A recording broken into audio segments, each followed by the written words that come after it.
Hello everyone. इस video में CBSE board exam paper discuss करेंगे ऑफ द ईयर 2024। राइट। तो आपको पैटर्न ऑलरेडी इसका पता है। 25 को हम लोग डिस्कस कर चुके हैं। Section A objective type questions हैं एंड एम्प्लॉयबिलिटी स्किल्स में से है ये फर्स्ट क्वेश्चन, जिसमें से 6 में से आपको any 4 you have to attempt. Right.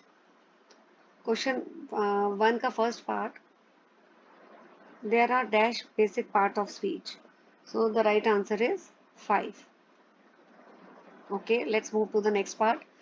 Dash include activities for which there is no apparent reward but one derives enjoyment and satisfaction in doing them. तो उन एक्टिविटीज की बात की गई है जिसमें आपको कोई रिवॉर्ड तो नहीं मिलता, बट अगर आप वो एक्टिविटीज अंडरटेक करते हैं तो आपको सेटिस्फेक्शन मिलती है। तो answer is intrinsic motivation. Third, Rohan एक काइंड, सिंपैथेटिक, कोऑपरेटिव और कंसिडरेट पर्सन है और लोगों की केयर करता है। तो कौन सा ट्रेट हाईलाइट किया गया है? D, agreeableness. शॉर्टकट की टू मेक टेक्स्ट स्लांटिंग, इसके लिए control plus I is the shortcut की। जैसे अगर आपको लिखना है मेड, ठीक है, नॉर्मली अगर दिस इज आपको स्लांटिंग लिखना है, सो ये ऐसे कैसे पॉसिबल है? It is possible by using this shortcut key, slanting में अभी। Fifth, the word entrepreneur is derived from the French word. The right answer is part D. And full form of KVK, set up under agriculture field is। ये चारों आपको जो option दिए हुए हैं काफी सिमिलर आपको लग रहे होंगे, बट जो राइट आंसर है वो है कृषि विज्ञान केंद्राज। So it is part C. Right, ये आपका है सी पार्ट।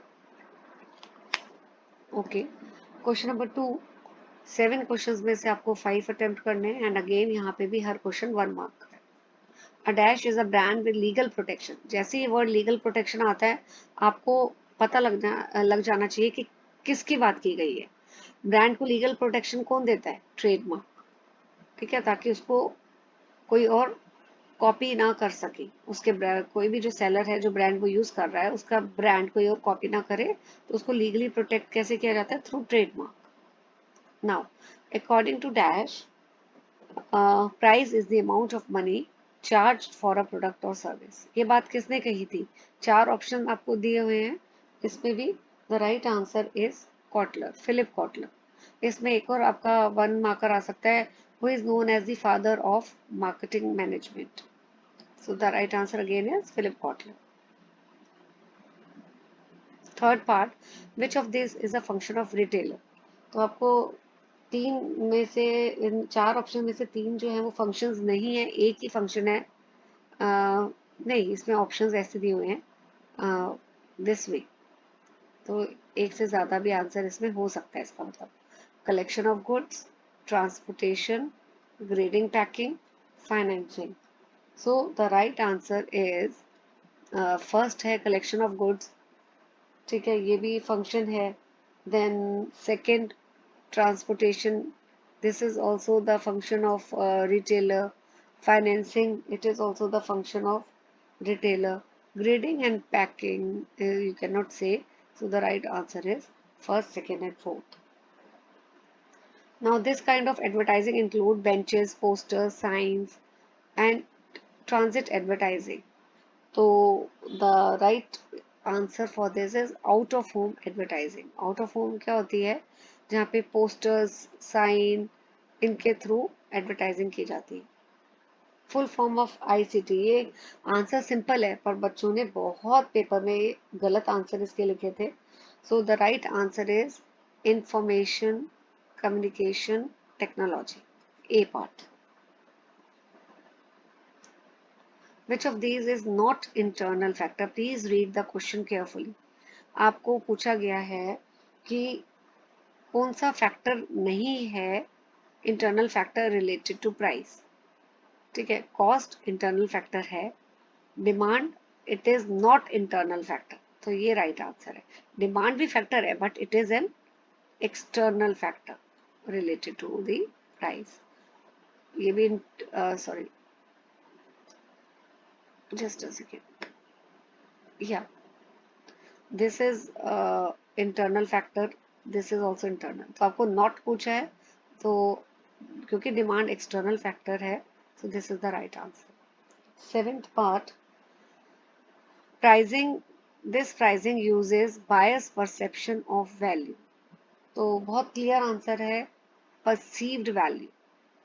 कस्टमर क्या सोचता है प्रोडक्ट के बारे में, उसकी क्या परसेप्शन है, तो उसके बेसिस में प्राइस सेट किया जाता है. That is called as perceived value pricing. Now part 3. इसमें आपको 7 क्वेश्चंस दिए बेटा, 6 अटेम्प्ट करने हैं, एंड अगेन हर क्वेश्चन 1 मार्क का है.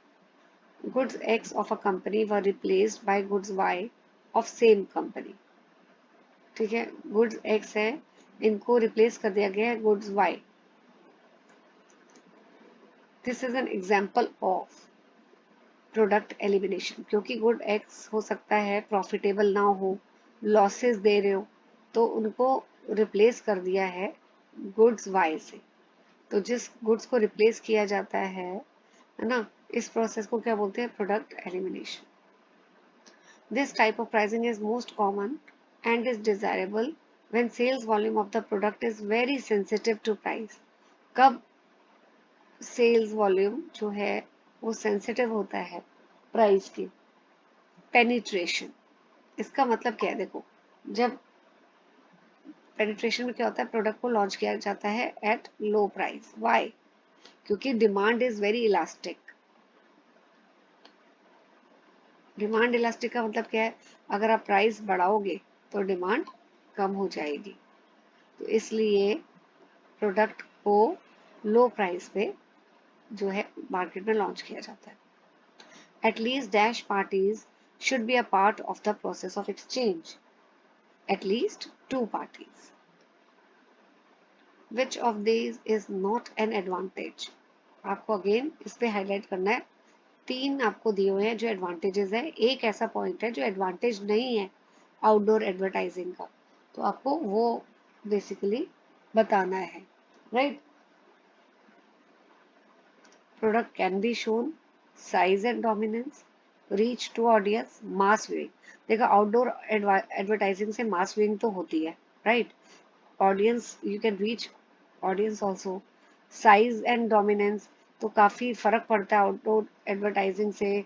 But product can be shown, तो ये एडवांटेज नहीं है. सो the right answer is a part. Okay, which of these is not online marketing tool? Display advertising, event webinar, search engine operation. The right answer is D. Search engine operation जो है ये online marketing tool नहीं है. Right? Sixth part.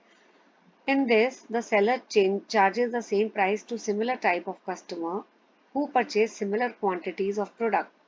So इसमें जो seller है वो same price charge करता है हर कस्टमर से जो सेम क्वांटिटी खरीद रहे. Right? So the answer is one price policy. It means creating resources for either self development और reinvestment in the firm. So इसमें again 4 options are given. The right answer out of the 4 is resource mobilisation. Now question 4. यहाँ पे 6 questions में से आपको 5 attempt करने. Which of these is not a type of consumer goods? इनमें से कौन सा कंज्यूमर गुड का टाइप नहीं है? कन्वीनियंस गुड भी है, it's a type of consumer good. Shopping भी है, स्पेशलिटी भी है. तो मटेरियल और पार्ट्स कंज्यूमर गुड का टाइप नहीं है, it is a part of industrial goods. So right answer is part C. Okay, break even point is equal to total fix cost upon contribution per unit. तो ये equation किसकी है? Break even pricing की. Which of these come under the category of transactional function? Transactional function में आपका answer is buying, selling and risk bearing. It involves a wide range of online business activities for exchanging product and services. So इसका answer है E commerce. It provides its members the opportunity to generate sales lead and business partner. So LinkedIn, अभी आप लोगों ने, आप में से कईयों की LinkedIn प्रोफाइल नहीं बनी होगी, but when you will enter the college तो आप देखेंगे कि हर बच्चे ने अपनी LinkedIn प्रोफाइल बनाई हुई है। LinkedIn इज बेसिकली प्रोफेशनल आपका साइट है, जिसमें जो एम्प्लॉयर्स हैं, किसको कनेक्ट करती है? ये employers and those who seek employment. जिसको जॉब चाहिए, they can look, they can find the jobs here. ठीक है। Fifth six sorry, which of these is not a form of discriminatory pricing? तो basis of colours customer segment, ये discriminatory का ही part है। Product form, ये भी discriminatory का है। कलर डिस्क्रिमिनेशन नहीं है, it is a right answer. Location भी डिस्क्रिमिनेटरी का है। नाउ आंसर 5, इसमें 6 क्वेश्चंस में से 5 करने हैं। हर क्वेश्चन यहाँ पे भी 1 मार्क का है, right. What are the essential characteristics of services? So the answer is, here the answer is tangibility. Tangibility ये तो बिल्कुल भी नहीं है बेटा। Tangibility जो है, services are not tangible, they are intangible. So right answer is intangibility, inseparability and inconsistency.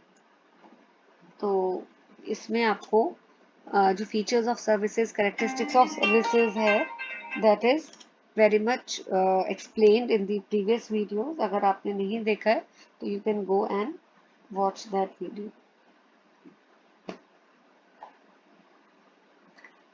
Right. And after this the next part is, what is the term for purchases made to fulfill urgent needs, often resulting in consumers paying more?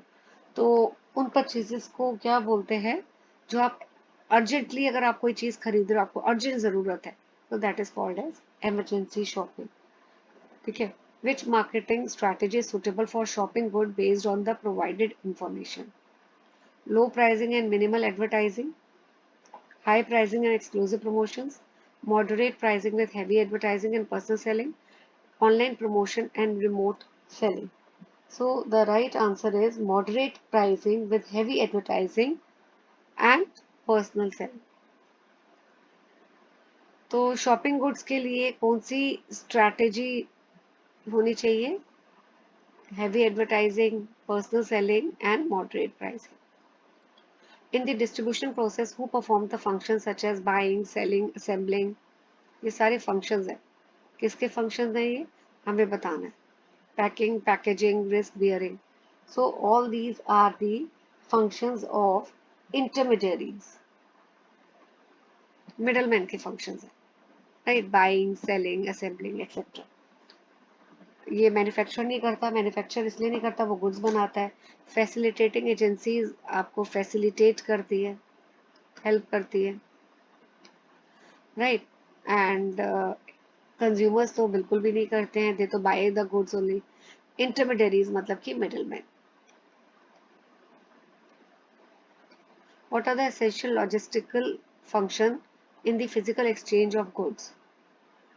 तो आपको logistical functions बताने हैं, that is assembling जो है वो logistical है, storage, grading, transportation, ये सारे लॉजिस्टिकल फंक्शंस में के अंदर आते हैं, राइट।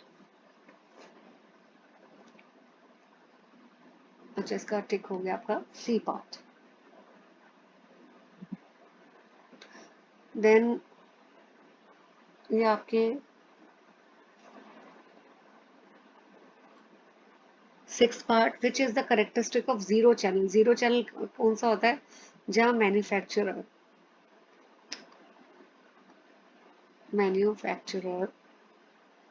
डायरेक्टली कंज्यूमर को सेल करता है goods without involving any middleman, that is called zero, और it is also called as direct channel.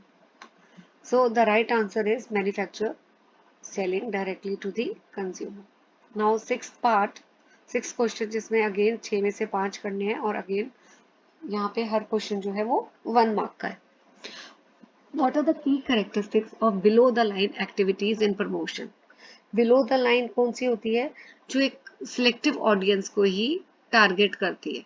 जैसे आपने एग्जीबिशन में प्रमोशन कर रहे हो, एग्जीबिशंस के थ्रू, ट्रेड फेयर्स के थ्रू, तो मास ऑडियंस को टारगेट नहीं किया जाता, सिलेक्टिव ऑडियंस को। So targeted to a selective audience in a specific location. How can direct marketing be defined? Creating and exploiting a direct relationship with the individual. Direct का मतलब यही होता है कि आप डायरेक्ट रिलेशनशिप मेंटेन कर रहे हो, ठीक है, without involving any middleman. Then third part, आप ऑप्शन देख लीजिए। What is the key characteristic that distinguish competitors from price promotion? तो please look at the options which are given. The right answer is participant exercise of skill. Right? ये आपका right आपका जो है option होगा. Next, what is the Indian economy classified as? Indian economy को हम classify कर सकते हैं as newly industrialized country also.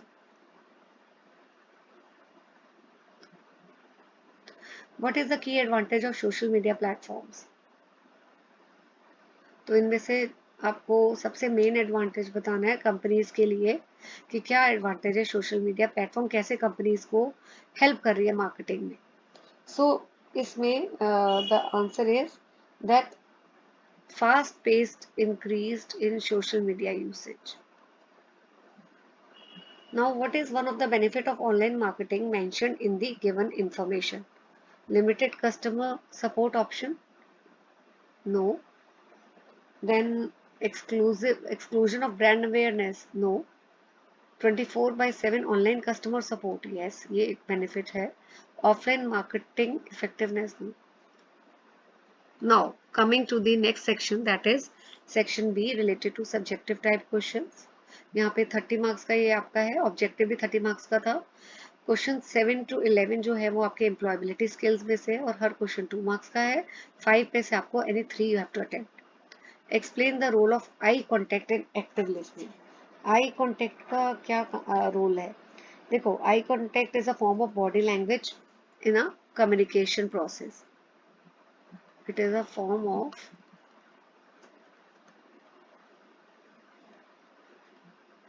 body language in the communication process. अगर आप eye contact किसी के साथ करते हो, ठीक है, जो पर्सन बात कर रहा है और आप उसके साथ आई कांटेक्ट कर रहे हो, तो इससे क्या सिग्नल मिलता है स्पीकर को कि that you are listening to them, you are listening to him. So eye contact ensures that both speaker and listener are focusing on the conversation and it will also help in improving the communication. तो eye contact बहुत जरूरी है. Speaker को भी पता लगता है कि लिसनर सुन रहा है और कोई भी जो कम्युनिकेशन जो है वो प्रोसेस इंप्रूव भी होता है. What is an exclamatory sentence? जो सेंटेंस एंड होते हैं विद दिस एक्सक्लेमेशन मार्क, ठीक है, उसको हम बोलते हैं एक्सक्लेमेटरी सेंटेंस. ठीक है, जो स्ट्रॉन्ग इमोशन को एक्सप्रेस करता है, आपके जो इमोशंस हैं, जॉय, सैडनेस, फियर, वंडर, तो ठीक है, इन इमोशंस को एक्सप्रेस करता है. Now what is intrinsic motivation? Intrinsic motivation का मतलब है, अभी ये इसका आंसर ऑलरेडी एक एमसीक्यू में ही है कि जहाँ पे कोई एपरेंट रिवॉर्ड नहीं होता, बट अगर एक्टिविटीज आप वो करते हो तो आपको सेटिस्फेक्शन भी मिलती है. Now what is worksheet? Worksheet is a collection of cell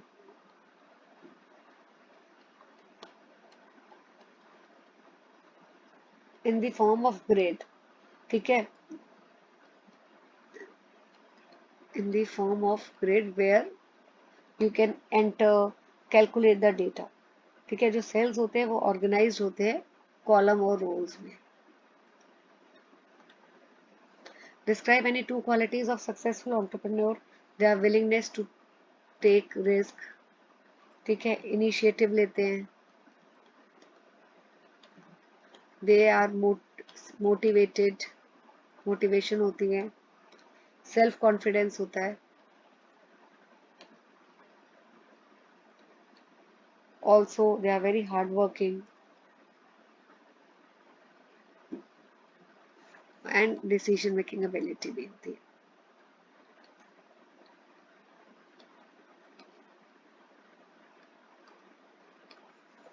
now next, ये जो आपका 12 टू 16 क्वेश्चन है बेटा, राइट, 12 टू जो 16 है, इट इज 2 मार्कर क्वेश्चन है और 5 दिए हुए हैं, तो आपको 3 करने हैं। नाउ यू कैन इजीली सी कि कितनी चॉइस आप लोगों को मिल रही है, तो इसलिए मेरी एडवाइस एंड सजेशन आप लोगों को यही होगा कि आप वही 3 क्वेश्चंस पहले अटेम्प्ट करिए, वही चूज करिए जिसमें आपको पता है और आंसर आता है, ठीक है। अननेसेसरली आप वो क्वेश्चंस मत ले लीजिए जिसमें आपको डाउट है। Okay, question 12, explain the growth cycle in the product life cycle. So PLC में आपकी 4 स्टेजेस होती हैं, ग्रोथ जो है वो सेकेंड स्टेज है, it is the second stage. इस स्टेज में क्या होता है कि सेल्स धीरे धीरे इंक्रीज होने लग जाती है, कॉस्ट आपकी, देखो, सेल्स इंक्रीज होती हैं, कॉस्ट धीरे धीरे कम होने लग जाती है, प्रॉफिट्स बढ़ जाते हैं, कंपटीशन भी इंक्रीज होता है, राइट। सो मार्केट एक्सपेंड होने लग जाती है, etcetera. Explain two market related objectives of pricing. तो आपको 2 बताने हैं, राइट। तो पहला आंसर इसका है preventing competition in the market. ये प्राइसिंग का ऑब्जेक्टिव है कि प्राइस इस तरह सेट करना चाहिए कि you are able to prevent competition in the market.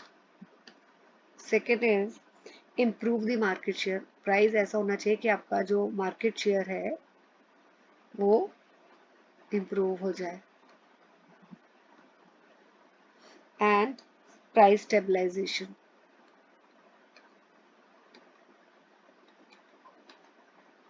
आपको कोई भी 2 पॉइंट्स बताने हैं बेटा, 2 मार्कर है, तो ये दोनों पॉइंट्स आपको आधा, जो हाफ मार्क है, जैसे preventing competition, this will be, you will getting half mark for the heading, और इस पॉइंट को आप एक्सप्लेन करोगे, then you will get full 1 mark. तो what I mean to say is half mark is for heading and half mark is for explanation. Now what is personal selling? Personal selling का मतलब होता है कि it is two-way communication between the buyer and the seller, right? And main purpose क्या है, to persuade the customer, customer को persuade किया जाए, कन्विंस किया जाए, इंफॉर्मेशन दी जाए about the product so that he can buy the product. Next question is limitations बतानी है टेलीविजन एडवर्टाइजमेंट की, एडवर्टाइजिंग की। तो एक तो है कि जैपिंग विद रिमोट कंट्रोल, कोई ऐड आती है, आप फटाफट रिमोट कंट्रोल उठाते हो और ऐड को स्विच ओवर कर देते हो, zapping with remote control.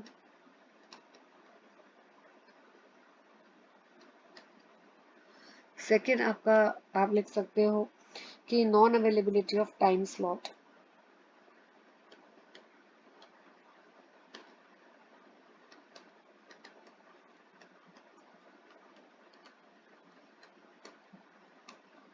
Right, and it is very expensive also. TV में एडवर्टीजमेंट अगर आपने करवानी है अपने प्रोडक्ट की, तो it is very expensive. Describe the platform of Google plus.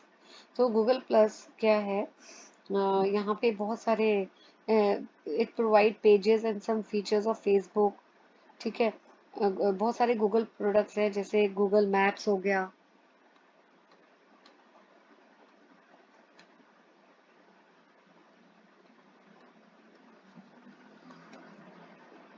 Google AdWords etcetera, right.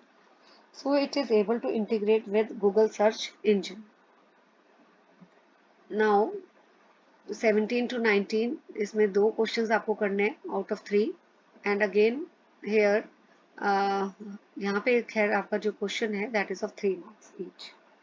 So state 3 objectives of sales promotion. आपको 3 objectives बताने हैं सेल्स प्रमोशन के। तो बहुत सारे हैं, यू कैन पहला तो है creating awareness,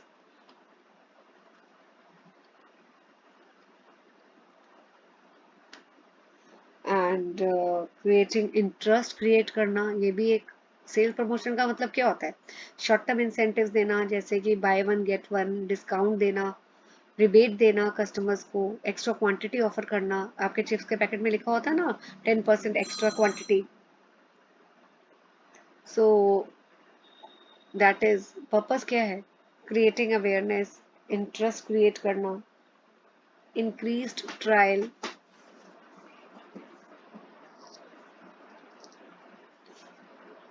right, and loyalty increase करना। कस्टमर को आप ऑफर्स दोगे तो आप वो क्या करेंगे, they will come to you again and again, they will buy the product from you. तो इससे लॉयल्टी भी गेन होती है कस्टमर की। What is meant by services, तो इसमें आपको सर्विसेज के बारे में लिखना है कि इनटेंजिबल गुड्स है। intangible, you cannot see, you cannot touch, you can only feel, they are intangible, right? And बाकी फीचर्स भी आप बता सकते हो इन सर्विसेज के, simultaneity, heterogeneity,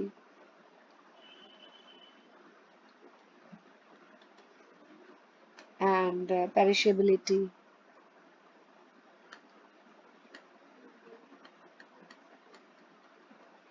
and non ownership. Okay, then explain perceived value pricing. Perceived value का मतलब होता है कि बायर्स की क्या परसेप्शन है आपके प्रोडक्ट को लेके, उसको उसके बेसिस में हम प्राइस जो है वो सेट करते हैं। हर बायर की देखो अलग अलग परसेप्शन होती है प्रोडक्ट के लिए। जैसे एक टी का जो कप है वो अगर होटल में प्रोवाइड, होटल में आप जाकर टी लेते हैं उसका प्राइस अलग होगा, नॉर्मल कैंटीन या रेस्टोरेंट में लेते हैं उसका प्राइस अलग होगा। तो हर बायर एक अलग वैल्यू अटैच करता है, ठीक है। एंड सिमिलरली अगर आप पॉपकॉर्न पीवीआर में लेते हैं, आपने देखा होगा जितने की मूवी नहीं है उससे ज्यादा तो पॉपकॉर्न और पेप्सी का रेट है। तो कस्टमर्स आर रेडी टू पे, व्हाई, क्योंकि they find it, you know, उनकी परसेप्शन है कि they feel good while watching the movie, they enjoy having the popcorn and Pepsi, but उस पॉपकॉर्न की एक्चुअली कॉस्ट देखोगे it is very less. So perceive value का मतलब है customer की परसेप्शन के अकॉर्डिंगली वो जो है प्रोडक्ट का प्राइस सेट किया जाता है। Now, what is convenience product for one may be a shopping product for another. This is very important question, right? इसमें 5 क्वेश्चंस में से आपको 3 करने हैं एंड हर क्वेश्चन जो है 4 मार्क का है। अब देखो क्वेश्चन में आपको जब ऐसा क्वेश्चन आया हुआ है तो आपको सबसे पहले व्हाट आर कन्वीनियंस गुड उसको एक्सप्लेन करना है कि कन्वीनियंस गुड कौन से होते हैं जिसमें very less time and shopping, less shopping efforts are required.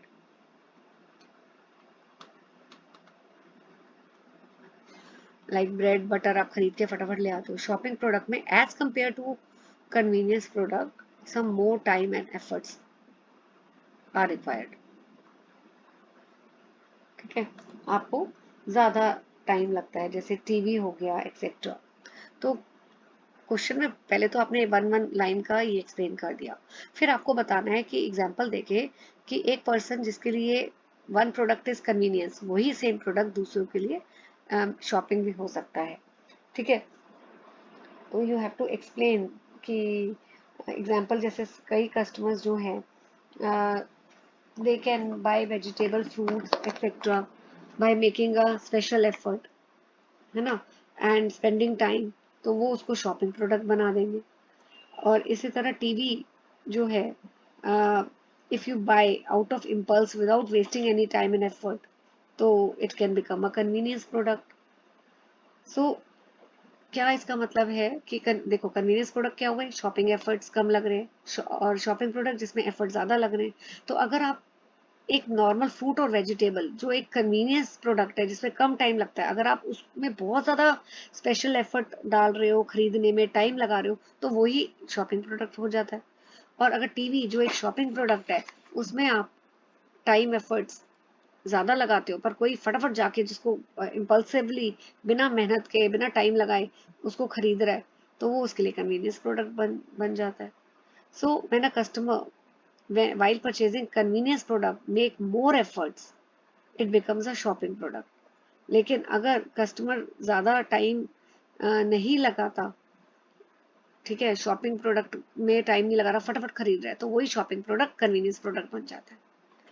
तो आपको एग्जाम्पल के थ्रू, मेरा मतलब है इसको एक्सप्लेन करना. 21 4 फैक्टर्स बताने हैं विच अफेक्ट प्राइस डिटर्मिनेशन. तो अब इसमें देखो क्वेश्चन में ना क्लियर नहीं बताया है कि आपको एक्सटर्नल बताने हैं या इंटरनल बताने हैं. तो आप मिक्स बता सकते हो, some points from external, some from internal, right. So price है आपका रॉ मटेरियल का, cost of manufacturing, market conditions,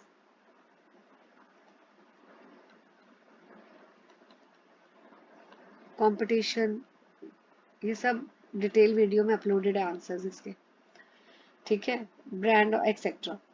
now state 4 services which are provided by retailers to consumer. तो रिटेलर क्या क्या सर्विसेज कंज्यूमर को प्रोवाइड करता है. Transportation, मैं सिर्फ अभी हेडिंग लिख रही हूँ, आपको एक्सप्लेन भी करना है पेपर में. अगर आप सिर्फ हेडिंग लिखेंगे तो you will not get full marks. Financing, right, then home delivery also, time utility by storing the goods in the warehouses till it is demanded by consumers. He is a spokesperson also,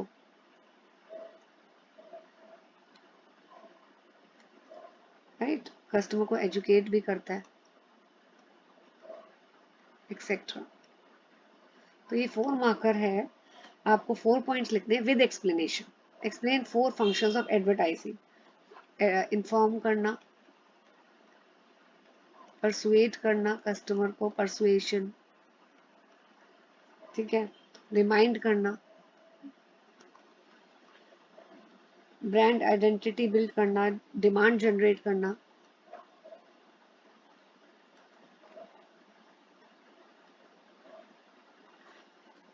image building etcetera. बहुत सारे function है, 4 ही बताने. Last but not the least 4 objectives बताने sales promotion के. तो increasing loyalty, ये पहले भी आया हुआ है, तो ये तो अगर आपने देखो, आई थिंक ये पहले भी है. 3 objective, question number 17 and 24 repetitive है. तो जब ये इस तरह के क्वेश्चंस एग्जामिनर चेक करता है पेपर में और सेम क्वेश्चन रिपीट हुए, इसमें स्टूडेंट का फॉल्ट नहीं है. अगर सपोज आपने 17 भी कर लिया और 24 भी कर लिया और दोनों क्वेश्चन सेम है, you will get the full marks. ये तो बाय चांस ऐसा हो गया, वैसे ऐसे यूजली होता नहीं है. पेपर क्वेश्चन में सेम जो है क्वेश्चंस रिपीट हो गए, तो जिस स्टूडेंट ने ये 17 और 24 अटेम्प्ट किए थे उन सबको फुल मार्क्स मिले थे. 17 में फुल 3, 24 में full 4 marks if it is correct. Increasing loyalty हो गया, then increasing trial,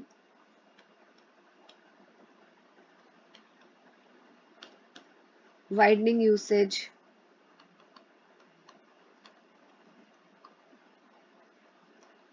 then creating awareness,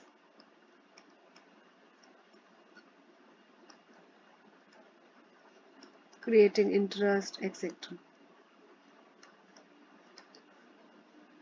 Okay, so this is all about 2024 CBSE board exam paper. I will be keep in touch with this, and stay tuned to my channel, because in the upcoming videos I'll be discussing CBSE board paper related to 2023, 22, etc.